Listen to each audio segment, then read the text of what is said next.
Karena selama ini kenapa adanya kaum petani ya atau kita sebutnya kaum perbudakan ya, cara bikin seorang budak itu lebih nurut tuh gimana? Kalau lu rantai mereka, mereka ngerasa mereka nggak punya kebebasan.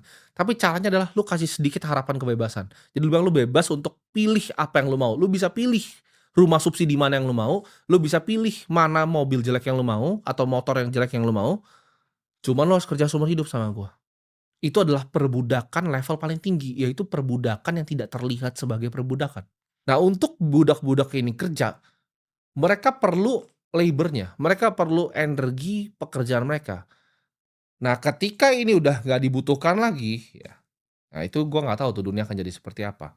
Jadi untuk kalian yang nanti ke depannya bisa jadi produsen 10, 15 tahun lagi, kalian yang akan megang gitu loh, roda ekonomi Indonesia, kalian yang akan pegang negara ini.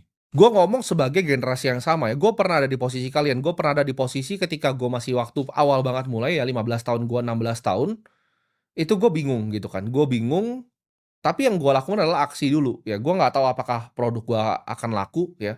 Gue bahkan pernah jualan beberapa produk gitu yang nggak laku gitu, gue coba ngambil dari luar negeri, gue jualin di sini. Gue pernah ada di fase gue bingung gitu, gue mau ngapain, berhasil juga belum, tapi yang penting gue coba dulu. Kenapa? Karena skill-nya akhirnya numpuk ya.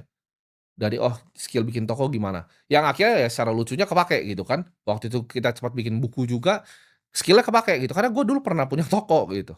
Gue juga belajar gitu kan ketika, oh bikin perusahaan besar pertama, ya kan karyawan seratusan pertama, itu gue ngerasa waktu itu mismanage gitu, mismanage company ya kan, gue 19 tahun, 20 tahun punya karyawan 100 lebih, gak punya kapasitas yang mumpuni dalam segi operasional dan juga manajerial. Gua mulai tuh sama kayak kalian ya, gua mulai tanpa koneksi, ya gua bukan anak dari konglomerat, gua kaum petani persis, gua nyangkul gitu loh, naik motor nyangkul ibaratnya.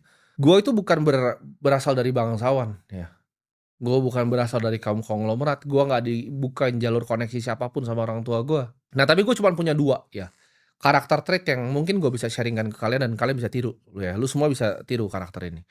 Yaitu gua berani untuk kerja keras lebih dari semua orang. Gitu. Mungkin ada yang lebih pintar, mungkin ada yang lebih, rajin ya kan gitu. Cuma kalau kerja keras mungkin nggak ada yang bisa kalahin. Nah kerja keras ini akhirnya bikin persistence gitu. Ketika lu bekerja ya kan, sekarang misalnya gue bekerja dalam waktu 30 menit. Jadi kerja itu sebenarnya repetitif, seperti sebuah skill. Kalau kalian pernah tahu teori 10.000 jam, lu 10.000 jam akan tambah jago, kerja itu juga seperti itu. Kalau zaman dulu gua kerjanya 10 jam untuk ngasilin output sekian, output X misalnya, 10 jam untuk output X, sekarang gua cuman perlu kerja mungkin 30 menit untuk output output X. Karena gua makin jago kerjanya, makin fokus kerjanya, karena kerjanya udah lama. Jadi cara lu untuk jadi jago di semua bidang adalah untuk tadi,